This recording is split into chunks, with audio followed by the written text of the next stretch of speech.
नमस्कार दोस्तों, India news के डिजिटल प्लेटफॉर्म पर आपका स्वागत है। मैं अभिषेक सिंह। वक्फ संशोधन विधेयक लोकसभा में पास हो गया। 288 ने समर्थन किया, वहीं विपक्ष के 232 विपक्ष के वोट पड़े, यानी विरोध में वोट पड़े।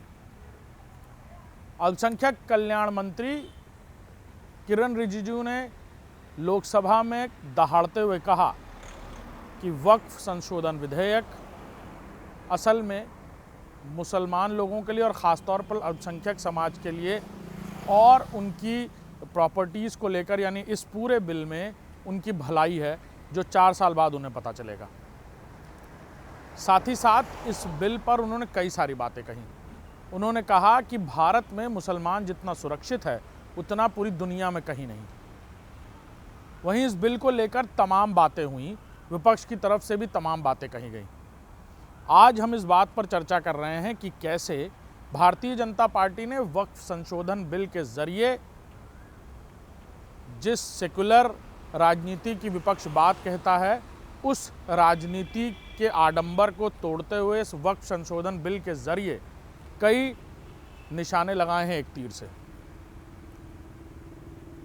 विपक्ष की तरफ से जिस सेकुलर राजनीति की बात कही जाती है, ये पहला मौका था जब इस वक्फ संशोधन विधेयक 2025 के जरिए भारतीय जनता पार्टी ने और ख़ास तौर पर प्रधानमंत्री मोदी की सरकार की तरफ से ये बात रखी गई कि कैसे इस वक्फ संशोधन बिल के ज़रिए उन ज़मीनों के विवाद, उन वक्फ संपत्तियों के विवाद को न सिर्फ ख़त्म किया जा सकेगा, बल्कि कई मूलभूत चीज़ों को छुआ भी नहीं जा रहा है। ख़ास तौर पर मुतवल्लियों को लेकर जिस तरह की बयानबाजियाँ हो रही थी, संसद में किरण रिजिजू ने कहा कि मुतवल्ली को इस बिल में छुआ भी नहीं जा रहा है, यानी मुतवल्ली के अधिकार, मुतवल्लियों की जो कार्यप्रणाली है, उसे कोई छेड़छाड़ नहीं की जा रही इस बिल में। मुतवल्ली क्या होते हैं ये भी हम आपको बताएंगे। मुतवल्ली असल में वक्फ की संपत्तियों के केयरटेकर, सुपरवाइज़र या कहा जाए जो भी संपत्तियां होती हैं उसके अलग अलग मुतवल्ली इसलिए तैनात किए जाते हैं कि उनके अंडरटेकिंग में वो संपत्तियां होती हैं और एक तरह से एक अथॉरिटी होती है मुतवल्ली, जो उन संपत्तियों पर काबिज होकर उनके रखरखाव, देखभाल, उनसे अर्जित की हुई धन संपत्ति को पूरी तरह से संभालती है। साथ ही साथ विपक्ष की तरफ से भी कई सारी बात कही गई। सोनिया गांधी की तरफ से कहा गया कि इसके ज़रिए देश को रसातल में खींचने की कोशिश की जा रही है। अब ये विधेयक राज्यसभा में जाएगा। संसद में 288 समर्थन के साथ ये विधेयक पास हो गया है और 232 विपक्ष के वोट पड़े। रात 2 बजे तक चली संसद की इस कार्रवाई के दौरान अमित शाह भी बहुत कुछ कहते हुए नजर आए।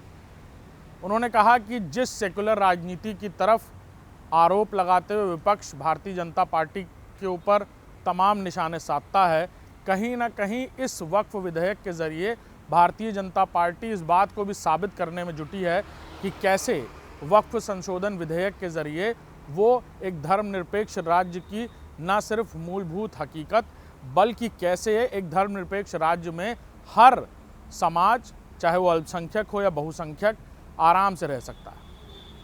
कई सारे उदाहरण भी दिए गए। कहा गया कि पारसी समाज जो कि अल्पसंख्यक है, वो भी बहुत आराम से भारत में रह रहा है, फल फूल रहा है और उनकी तरफ से कोई समर्थन या विरोध की बात नहीं कही गई है। साथ ही साथ ओवैसी जिस तरह से इसका विरोध कर रहे थे कि यह हक और हुकूक छीनने की बात है अल्पसंख्यक समाज का, उसको लेकर भी तमाम बातें हुई। वहीं इस पूरे विधेयक पर चर्चा के दौरान कई सारी बातें इससे इतर भी रखी गई।